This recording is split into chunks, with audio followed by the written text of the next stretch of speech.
11월 5일 연중 31주 수요일 매일 묵상 안내 드리겠습니다. 일독서의 말씀은 로마서 13장 8절에서 10절까지 말씀입니다. 오늘의 성시는 시편 112편입니다. 복음서의 말씀은 루가복음 14장 25절에서 33절까지 말씀입니다.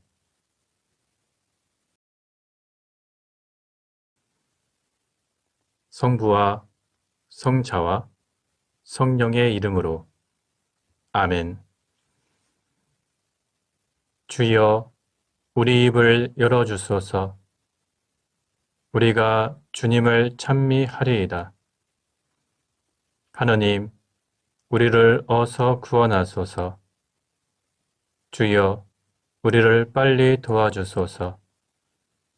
영광이 성부와 성자와 성령께 처음과 같이 지금도 그리고 영원히 아멘. 기도합시다. 전능하신 하느님, 그리스도를 통하여 이 세상 만물을 하나 되게 하시나이다. 비오니 죄로 인하여 분열된 온 세상을 그리스도의 사랑 안에 하나가 되게 하시어 참된 평화를 이루게 하소서. 성부와 성령과 함께 한 분 하나님이신 우리 주 예수 그리스도 이름으로 기도하나이다. 아멘. 일독서의 말씀은 로마서 13장 8절부터 10절까지 말씀입니다.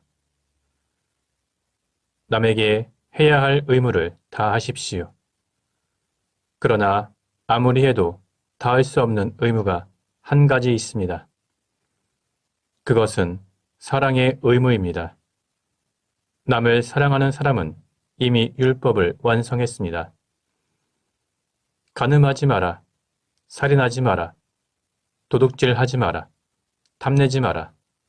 한 계명도 있고 또 그 밖에도 다른 계명이 많이 있지만 그 모든 계명은 내 이웃을 내 몸과 같이 사랑하여라 한 이 한마디로 요약될 수 있습니다. 이웃을 사랑하는 사람은 이웃에게 해로운 일을 하지 않습니다. 그러므로 사랑한다는 것은 율법을 완성하는 일입니다. 주님의 말씀입니다. 하나님께 감사합니다. 오늘의 성시는 시편 112편입니다.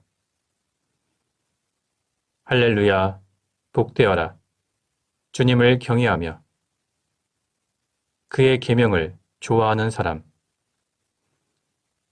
그의 자손은 세상의 영도자가 되고 정직한 후에 축복을 받으리라.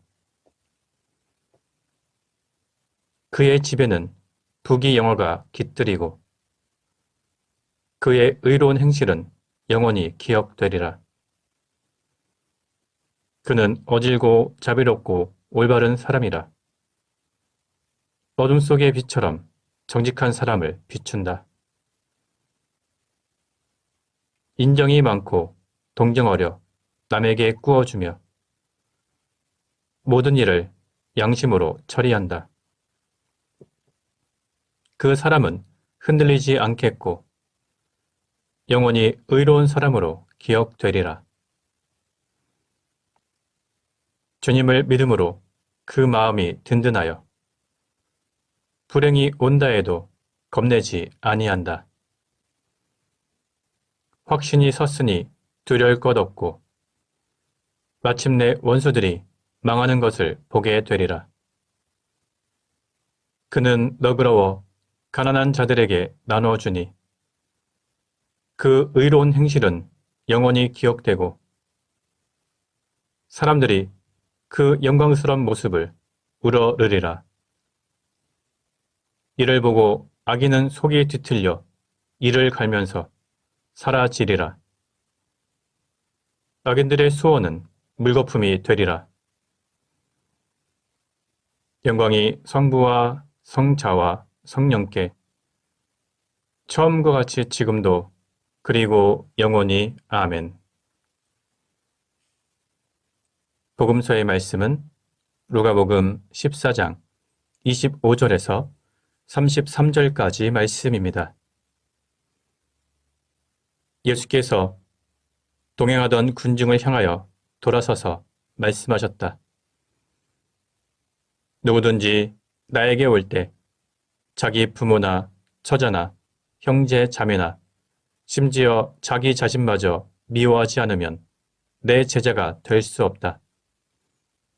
그리고 누구든지 자기 십자가를 지고 나를 따라오지 않으면 내 제자가 될 수 없다.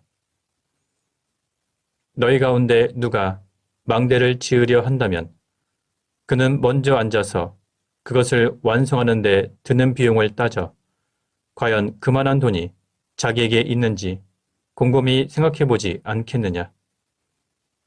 기초를 놓고도 힘이 모자라 완성하지 못한다면 보는 사람마다 저 사람은 집 짓기를 시작해 놓고 끝내지를 못하는구나 하고 비웃을 것이다.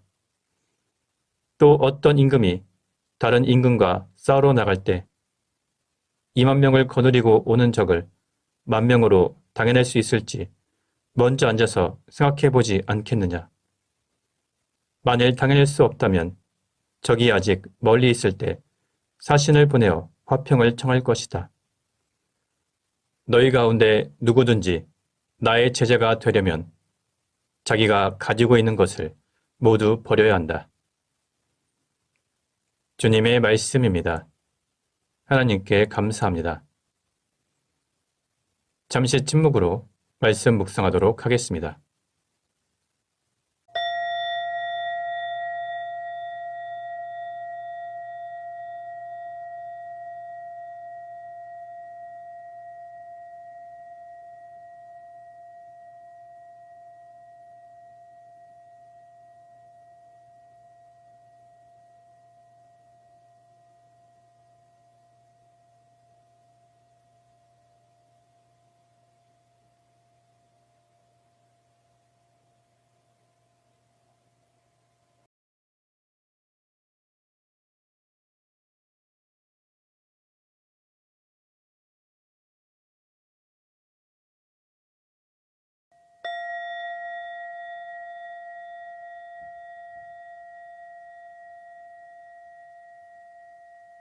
잠시 묵상 나눔 하도록 하겠습니다. 오늘 복음서에서 예수님께서는 주님의 제자가 되기 위한 조건을 사람들에게 말씀해 주셨습니다. 누구든지 자기 십자가를 지고 나를 따라오지 않으면 내 제자가 될 수 없다. 예수님께서는 이 말씀을 마치신 후에 몇 가지 비유를 통해서 주님의 제자가 되기 위해서 가져야 하는 마음가짐이 무엇인지 사람들에게 가르쳐주고 계십니다. 첫 번째는 망대를 세우는 비유입니다. 이 비유는 당시 헤롯 일가의 유명한 건축 사업을 배경으로 하고 있습니다. 당시 헤롯의 일가는 자신의 세력을 과시하기 위해서 여러 도시에 커다란 건축물을 세웠는데 대부분의 공사가 미완성으로 끝나는 경우가 많았습니다. 그래서 그들은 오히려 백성들에게 조롱과 비난을 받았습니다. 이 비유는 망대를 세우는 건축자가 철저한 준비와 계획을 갖춘 다음에 망대를 건축해야 하는 것처럼 제자가 되려는 사람은 제자의 길이 어떤 것인지 확실히 알고 예수님을 따름으로써 중도에 포기하지 않는 사람이 되어야 한다는 말씀입니다. 두 번째는 전쟁에 참가하는 왕의 비유입니다. 이 비유 역시 당시의 역사적 상황을 배경으로 합니다. 헤로데 안티파스는 헤로디아와 결혼하기 위해서 그의 첫 번째 아내였던 아라비아 왕 아테라스의 딸과 이혼하였습니다. 이로 인해서 헤롯은 아라비아와의 전쟁을 하게 되었고 그 전쟁에서 패배하게 되었습니다.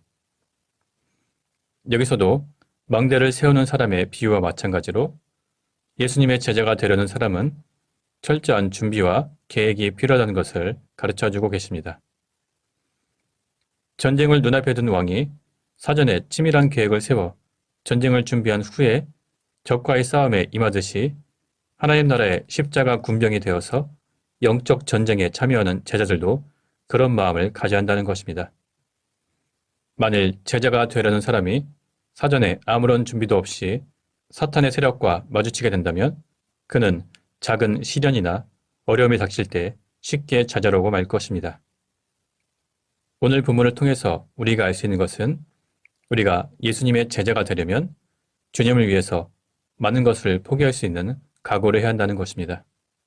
그리고 우리가 명목상의 그리스도인이 아니라 참된 주님의 제자가 되기 위해서는 세상의 가치관과 태도, 또한 여러 가지 이기적인 욕망들을 기꺼이 버리고 새로운 마음과 새로운 가치관으로 새롭게 시작해야 한다는 것입니다. 오늘 말씀을 묵상하며 우리는 주님의 제자가 될 준비가 되어 있는지, 주님을 위해서 기꺼이 십자가를 지고 주님을 따를 각오가 되어 있는지 우리 스스로 성찰해 보아야 할 것입니다. 성부와 성자와 성령의 이름으로 말씀드렸습니다. 아멘. 사도신경으로 우리의 신앙을 고백합시다. 나는 믿나이다. 전능하신 하느님 아버지, 하늘과 땅의 창조주를 믿나이다. 하나님의 외아들, 우리 주 예수 그리스도, 성령으로 동정녀 마리아에게 잉태되어 나시고 본티오 빌라도 치하에서 고난을 받으시고 십자가에 못 박혀 죽으시고 묻히셨으며 죽음의 세계에 내려가시어 사흘 만에 죽은 자들 가운데서 부활하시고 하늘에 올라 전능하신 하나님 오른편에 앉아 계시며 산이와 죽은 이를 심판하러 다시 오시리라 믿나이다. 성령을 믿으며 거룩한 공교회와 모든 성도의 상통을 믿으며 죄 용서와 몸의 부활을 믿으며 영원한 생명을 믿나이다. 아멘. 주님께서 이제 여기에 우리와 함께 하소서. 주님께서 가르치신 대로 기도합시다. 하늘에 계신 우리 아버지, 온 세상이 아버지를 하나님으로 받들게 하시며 아버지의 나라가 오게 하시며 아버지의 뜻이 하늘에서와 같이 땅에서도 이루어지게 하소서. 오늘 우리에게 필요한 양식을 주시고 우리가 우리에게 잘못한 일을 용서하듯이 우리의 잘못을 용서하시고 우리를 유혹에 빠지지 않게 하시고 악에서 구하소서. 나라와 권세와 영광이 영원토록 아버지의 것이옵니다. 아멘. 마침 기도입니다. 전능하신 하느님, 이 시간 우리에게 은혜를 베푸시어 한 마음으로 기도하게 하시고 두세 사람이라도 내 이름으로 모여 기도하는 곳에 나도 그들과 함께 있겠다고 예수 그리스도를 통하여 약속하셨나이다. 비오니 우리 기도를 들으시고 가장 유익한 대로 채워주시며 이 세상에서 당신의 진리를 깨닫고 영원한 생명을 얻게 하소서. 아멘. 주님을 찬미합시다. 하나님 감사합니다. 우리 주 예수 그리스도의 은총과 하나님의 사랑과 성령께서 이루어주시는 친교가 우리와 항상 함께 하소서. 아멘. 이제 교회와 세상을 위해서 중보기도 하시기 바랍니다. 그 이후에 자유롭게 개인기도 바치시기 바랍니다.